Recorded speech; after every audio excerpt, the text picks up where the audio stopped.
does public school have like anti-Catholic roots, and is it still anti-Catholic today, or is that just like some sort of myth? Okay. Okay, so public schools in this country began in the 1600s, and they were initially founded by the Puritans, like in the Massachusetts colony and so forth. And of course, the Puritans were not big on Catholicism. They thought that even the reason they're called Puritans is because the Anglican Church, the Church of England, was too polluted by Romanist stuff for them. So that's why they wanted to purify the church of all that Romanist, all that Catholic stuff.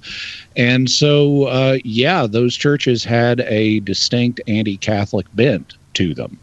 But, there weren't a lot of Catholics in Massachusetts at the time. Of the original 13 colonies, the only one that had a substantial Catholic presence was Maryland, which was founded as a Catholic colony.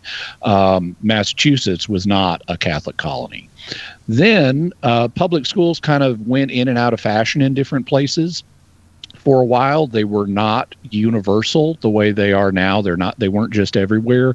In the 19th century, there was a push in some places to establish public schools, and there was an anti-Catholic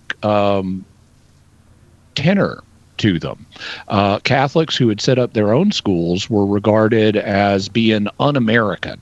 It's like, oh, those Catholics, they're keeping their kids in their own schools, and they're teaching them Catholic values, and they're not teaching them American values. They're subjects of that foreign potentate, the Pope. And so they're not being proper Americans. And there were various anti-Catholic parties like the Know Nothing Party, that were active at this time and that were supporters of public education. And in most communities, they were majority Protestant communities. And so the public schools were anti-Catholic. Then in the 20th century, you had a lot of support of public schools. That's, they really spread. They got established all over the place. And in the 20th century, actually, another anti-Catholic organization kind of was one of the early big supporters of public schools, and that's the Second Ku Klux Klan.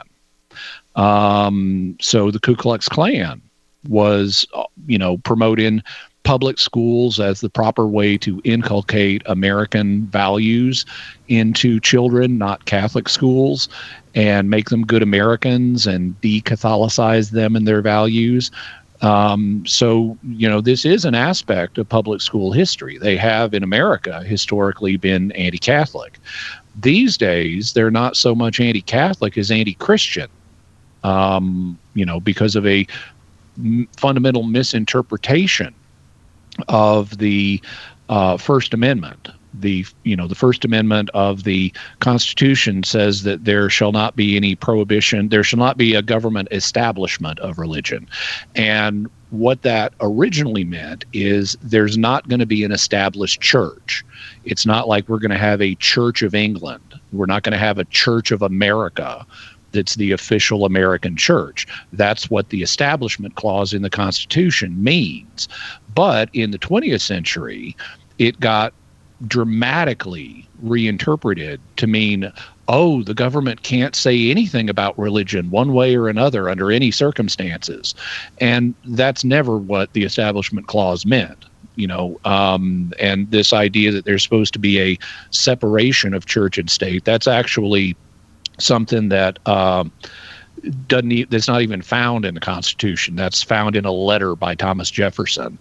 And he didn't mean by it what modern people mean by it. So there's been a lot of reinterpretation here, and the public schools have broadened their anti-religious focus from being specifically anti-Catholic to being more broadly anti-Christian. Having said that, public schools are, reflect the values of the local community. And so in many parts of America, there are public schools that are pro-Christian. There in areas with high Catholic population, there are public schools that are pro-Catholic. So we shouldn't speak of the public schools as if they were all just one thing. They really do up to a point, reflect the values of the local community they're in, and they vary in quality, and that's one of the reasons they vary in quality.